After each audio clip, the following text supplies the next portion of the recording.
First Kings, chapter 20. Ben-hadad, the king of Syria, gathered all his army together. 32 kings were with him, and horses and chariots. And he went up and closed in on Samaria, and fought against it.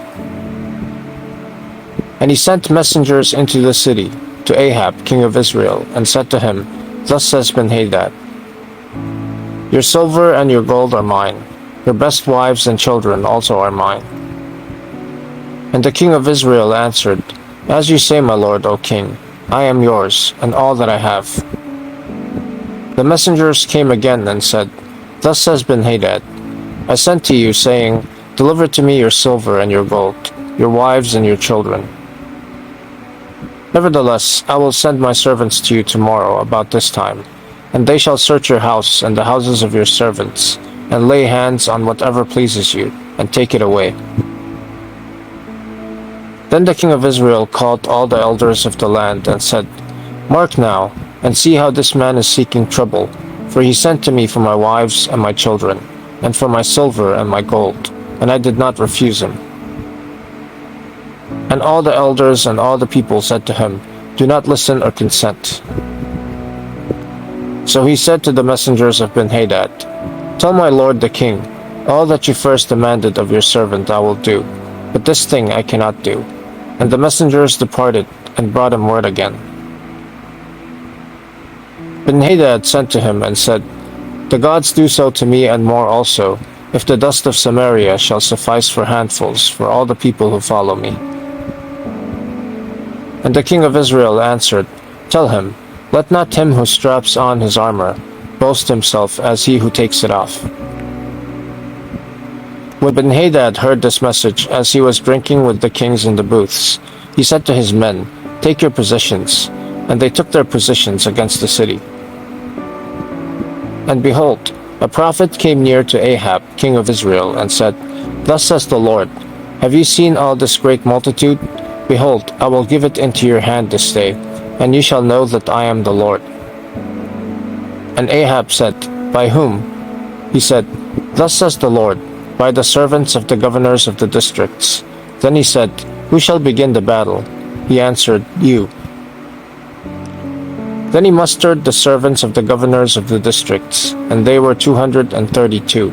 And after them he mustered all the people of Israel, 7,000. And they went out at noon, while Ben-hadad was drinking himself drunk in the booths, he and the 32 kings who helped him. The servants of the governors of the districts went out first, and Ben-hadad sent out scouts, and they reported to him, Men are coming out from Samaria. He said, If they have come out for peace, take them alive, or if they have come out for war, take them alive. So these went out of the city, the servants of the governors of the districts, and the army that followed them. And each struck down his man. The Syrians fled, and Israel pursued them. But Ben-hadad, king of Syria, escaped on a horse with horsemen. And the king of Israel went out and struck the horses and chariots, and struck the Syrians with a great blow. Then the prophet came near to the king of Israel, and said to him, Come, strengthen yourself, and consider well what you have to do, for in the spring the king of Syria will come up against you. And the servants of the king of Syria said to him, Their gods are gods of the hills, and so they were stronger than we. But let us fight against them in the plain, and surely we shall be stronger than they.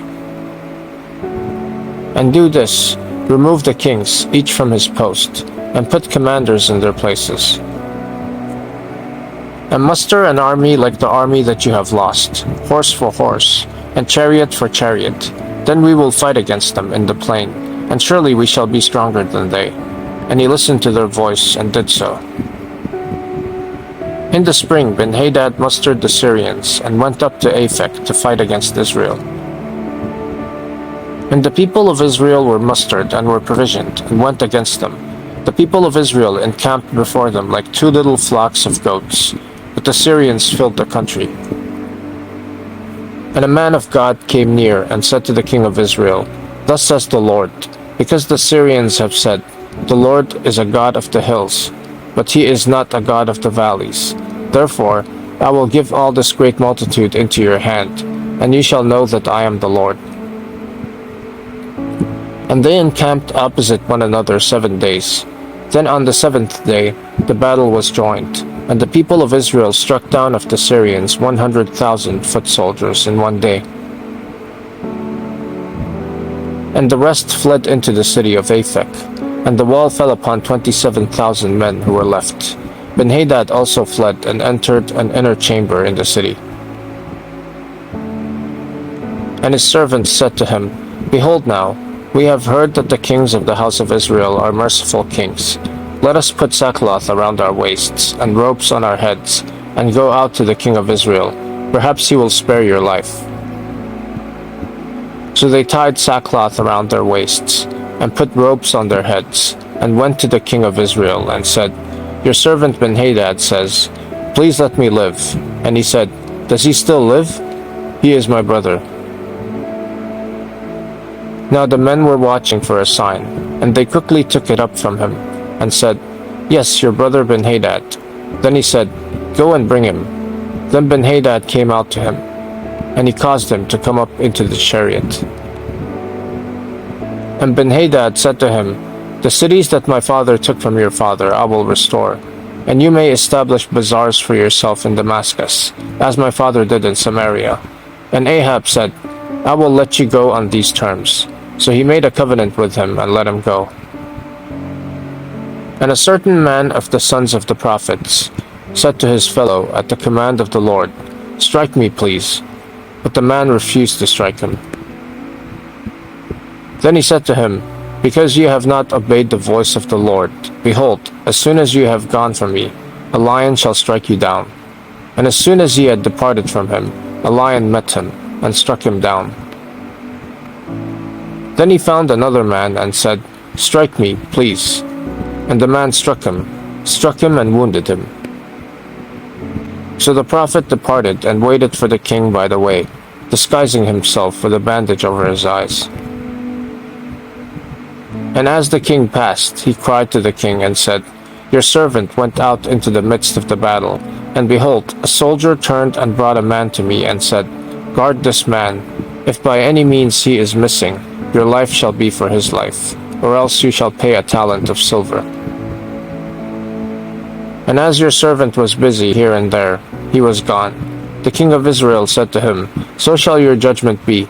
You yourself have decided it.' Then he hurried to take the bandage away from his eyes, and the king of Israel recognized him as one of the prophets. And he said to him, 'Thus says the Lord, because you have let go out of your hand the man whom I had devoted to destruction, therefore your life shall be for his life, and your people for his people.' And the king of Israel went to his house vexed and sullen, and came to Samaria.